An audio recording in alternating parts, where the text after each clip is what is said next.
Welcome to the new podcast called Process by by Clarity. Clarity. And today is May 8th, This will be our 2025. first podcast, Yep. And I'm Robert, and I'm Suzanne. and we are Clarity. And we're focusing today on really the show that we're working on the last couple of years. That's going to be, what do you call that? Virtual show. Virtual. Online show. Yeah, it's on the process. Mm-hmm. And we have enough of a history, having been artists and writers together for 36 years, that we have a lot of material that we can pull from, and there's such a timeline to it that you can see and feel the process of all the various moments that we work through with our creativity. So we'll be sharing that. Well, to be a creative in the world means that you're going to be constantly breaking down barriers and blocks, because this world isn't set up in a mode of creativity as a way of living or Yeah. being. And so every time we begin a new body of work, it's not just like we sit at the table and paint it, we live inside of it. Yeah, and isn't it funny that for creatives in the world, the world is not set up as that's the primary thing. Yeah. And yet it is the primary thing. It's what everything that's done counts on a creative moment or a creative act or a creative idea, and then something being built or formed or shaped or music or dance or whatever to express it. Yeah. Well, we didn't tell them that we've been together 36 years. Yeah. And both of us are artists and writers. Yes. And we do our work together at the same time. Yep. We'll work on a piece at the same time. We'll work on writing a book by going back and forth at the same time. We're collaborative. Very. And we call ourselves Clarity because that's what we attune ourselves to, and assume the position that will create the greatest clarity. And sometimes that's breaking down a lot of unclear things that are in the way first. Yes. Yeah. So it's like, as we talk about it, we'll be talking about not only what we achieved, but also what we had to break down to make that possible. And I think a lot of artists experience this, but don't really recognize that it's part of the process. And then our hope in having these podcasts is to share with you, so that as you listen to the various topics on process, it helps assist or support or give you an inspiration or an idea in your own work, in your own journey. So, and process comes in many different ways. It has many different conversations, many different outfits. It has many, many different descriptions. it wears lots of hats. It wears lots of hats. Lots of hats. And those hats can shift in a single day, or they can be different each and every day, or It's part of what makes the world go round. Yeah, absolutely. Is the process and the willingness to step into the process instead of just banging up against it. And a lot of people that are in a big hurry, they end up banging into it. But if you let go of the end, you can begin the process of getting to the end. Yeah, I think that's very really informative true. and very, very smart. It's a way of actually expanding time. There's one thing over and over again, that the more you speed up and hurry, actually the less time you have, and it feels that way. So when you slow down, time really expands, and you have more that you can get done, or more you can receive, or ideas or sensations or impressions that will then help you on your way. Well, process is something that we need to learn the territory and the language. And that is when you begin working creatively, it's not because you're not in a place where, oh, well, you just make it up and there's no process. Mm-hmm. No, the whole thing is about letting the process make it up. Yeah, yeah. And so part of the process is getting a question. Mm-hmm. And then you have to even get to that. Yeah, And where the then- heck do the questions come from? You know, I how do know. they get here from there? They're almost the most they're even more valuable than the answer. I know. And that comes out of the willingness to be inside the process of creativity and the mystery. Yeah, and we've always felt that the answer is there giving you the question. Yes, Because yes, if you it can is. formulate the question, then the answer is nearby. You can work at either end. You can work from Mhm. the question or you can work from the answer. Because process works, it's omnidirectional. Mm-hmm. It'll spin in any direction. I love it. I love how you said you can work it from either end. It's almost like sometimes working a puzzle. Mm-hmm. A lot of people work with the outer edges to try to Yes. get that shape so that they can then work with the center. But you can go from all sorts of directions. Yeah, some people start in the center because Yeah. maybe that's where the identifiable picture is. Yeah. And they'll start trying to put that together and then they radiate out. Yeah. So it depends on the question where you start. Mm-hmm. It depends on the answer where you start. And it depends on the willingness to step into process. Mm-hmm. And a lot of people get defeated by process. But process isn't something that should take forever or defeat us. Mm-hmm. It's actually what will break down the question and the answer. I love that because the time spent on the process is. I'll go back to the puzzle. Okay, you can pick a puzzle, and you know that you don't take all the pieces out of the box or the tube or whatever it's in, and spill them out there and expect to have the puzzle done in 1 minute.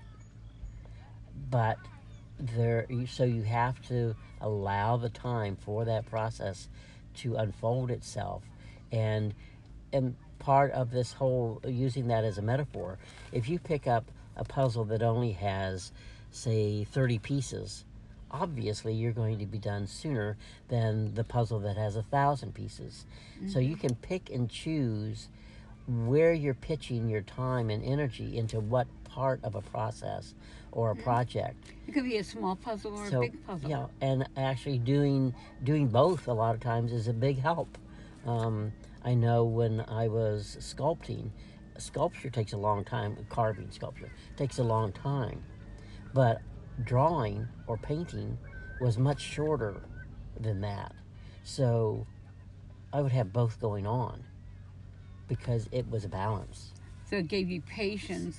It gave you patience for the carving, but then it gave you a sense of accomplishment for something that was able to be completed more quickly. Yeah, and we really do that all the time. the creative process is you have to be able to work with puzzlement. Yes. And in Yeah. fact, that's part of the fun of it. It's like why people do those, what are they, those little puzzles that you keep sliding everything around? Oh yeah, one of the what are they called? But they're in a little plastic square, and they're Cube. either numbers or shape. Oh no, you're talking about the Rubik's cube. Yes. Yeah, Mhm. yeah, the Rubik's cube where you're flipping the sides around to match all. Yeah, we saw the other colors on day one side. what country the Rubik's Cube started in. Do you remember? I think it was Germany. Pretty Oh, I sure, didn't think it was. I thought it was. but We'll have to look that yeah. up. Anyhow, remind us uh, to go back and look yeah. at that. Yeah. But I think this whole podcast, series of podcasts that we Mhm. want to do, are going to be so fun, and every week will be different because we work with the process in everything we do now in our lives. Once you learn how to break down the process in certain things, you'll start applying it to other things, and then that'll keep multiplying till you can take some of the most difficult problems and move them into the process of the Rubik's Cube, Yes. of Yeah. working like that. Yeah, working and rotating. So one part rotates, but that doesn't mean you're done.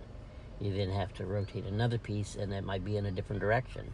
But you keep the rotation going till you get to the completion of all the sides matching their colors. But we work as a team of male and female collaborating in at the same time. Mm-hmm. We collaborate at the same time, and if we're working at 2 or 3 different rate speeds, we'll be collaborating with them in a coordinated manner. Yeah.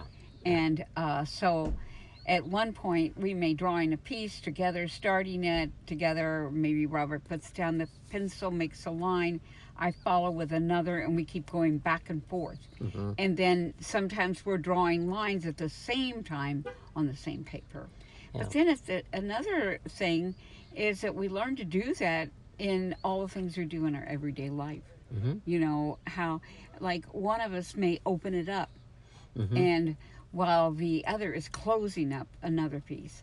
Yeah. And then that open piece, then one of us can then enter because it's already been opened. Yeah. And then we both can move about in it, and then we can both close it, or one of us close it while we're starting another. And each part of these steps gives information. It informs us for the next step.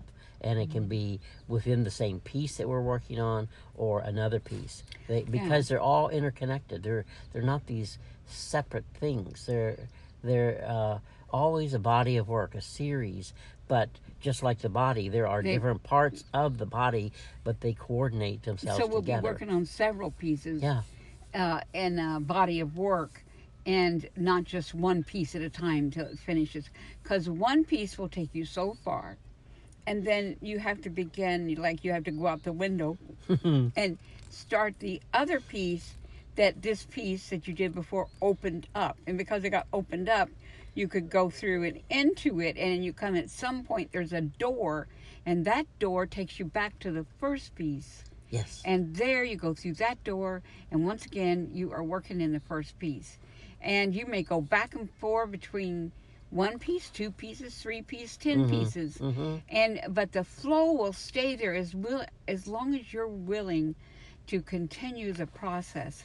And so at this point, maybe the process just moved over here to get more information. Then you go and you get that, then you move back, or you move to a new process. And this kind of thing is what it takes to actually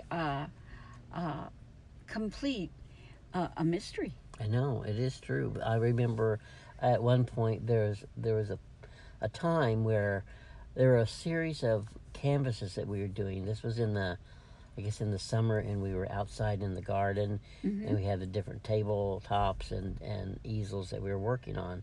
So we had maybe 4 or 5 paintings going at once, but you had enough of a sense of each one of them that when you picked up a particular color, say you picked up a red, you could feel and sense where the red would go on each of the 5 canvases. So you could paint the red into this canvas and then go to the next one and feel where the red went on that one. The red because has there's a flow. language. Yeah, there's a flow. Then then another color would come in. In Degas, I think that's why he always did a small piece of red. Yeah. Because that red was a doorway Yes. to another piece. Yeah. Yeah. Because that's what red is. It's a doorway. It's a doorway. So.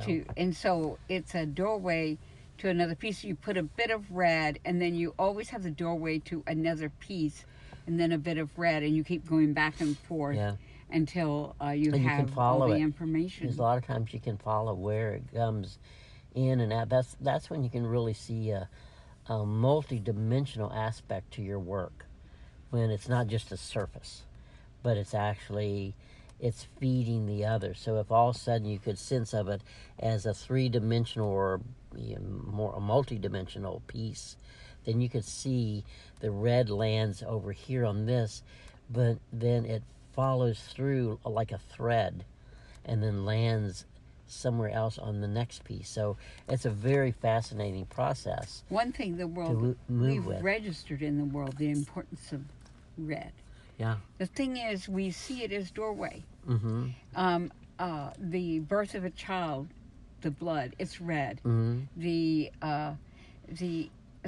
A war is red. All the people that die. That's why war somehow is seen as solutionary or an opening of a new door because of the red. And that's why the birth of a child is seen because it's a red in the blood, it's seen as the doorway. Mm-hmm. And so we see a lot of times when we see red, we see it as a doorway. Yeah. The truth of it is we don't understand what the doorway is. Mm-hmm. We just know it's a doorway. Yeah, it's a doorway. You have to step through it in order to Yeah. begin to see more of what. We what's don't there. know what we think is war. That red is not war. But we have misread what that red door is. And so they keep coming up with the wrong answers, as they Mm-hmm. feel they have to re-enter it each time Mm-hmm. to try to find what it really is, what's really deeply in those layers. And It's they've really done, a pulse of something new. yeah, they've done it for millennia, trying to elicit a positive outcome, but using a negative isn't going to get you a positive. No. So, well, that was quite a turn of events, but it's Yeah. part of the process, because from birth to death, the process is continuous, and we're We all have to in learn the how we soup of it. Respond and work to that Mhm. process, and how we interpret red in it as a doorway. Yeah. And that maybe that we have misinterpreted the doorway of Mhm. red that we associate with battle and war and killing. Yeah, and that's And why death. it's so important for the creatives. So that's a good question. It is a very good What question. is that door really? Yeah, what is really there? Where is the nurturance that's beyond the anger and beyond the killing? Yeah. How do you get past that? And I think step? that's close to being coming up in this world Mhm. as a real question. Yeah, And Very it's valid finally question. an intelligentsia that would actually look into it. mm-hmm, mm-hmm. We are starting to have an intelligentsia that would look into something different. Yeah, And that's a Sophic intelligentsia yeah, that would lead us into what is that really? yeah. Is that really? Yeah. Well, this is How long we've been on? let's see, we're coming on 17 and a half minutes. Okay. I think what I think we, 20 minutes is really a good yeah, and spacing. we want to thank you for discovering this podcast. And if you're a creative, or anybody, but if you are a creative and you have friends that are in the creative field, whatever field that is, then please let them know about this, because everyone can enter into a conversation about process. And there are going to be so many points of conversation within these series of process information that it's going to assist, support, nurture, bring up different answers and questions for you. And that's our hope, because as we give this podcast, Mm-hmm. we're learning right along with you, because we're talking from off the cuff. Yeah. We're just winging it. It's stream of consciousness. It's Mm-hmm. part of, but we live But speaking inside from our this. whole knowledge. Yeah. We've been inside this for so many years Together. that we just live, breathe, and eat this, and it's easy for us to help share and help others. So think about that doorway, because the world's all looking at it right now, yeah, and it's a red doorway. But what is the red really about? yeah, It's so much more than just blood. It's Yeah. about pulse. mm-hmm, But pulse is blood that's actually in the body functioning mm-hmm, to support, yeah, not the body bleeding. yes. Bleeding out is not the answer. Yeah. So Okay. this is very good. Thank you very much for joining us. This is Robert and Suzanne Robert and Suzanne Clarity. with Clarity, And and this is the Our first podcast called podcast, Process by Clarity. by Clarity. So thank you for joining Thank you very us, much. and we'll see you next time.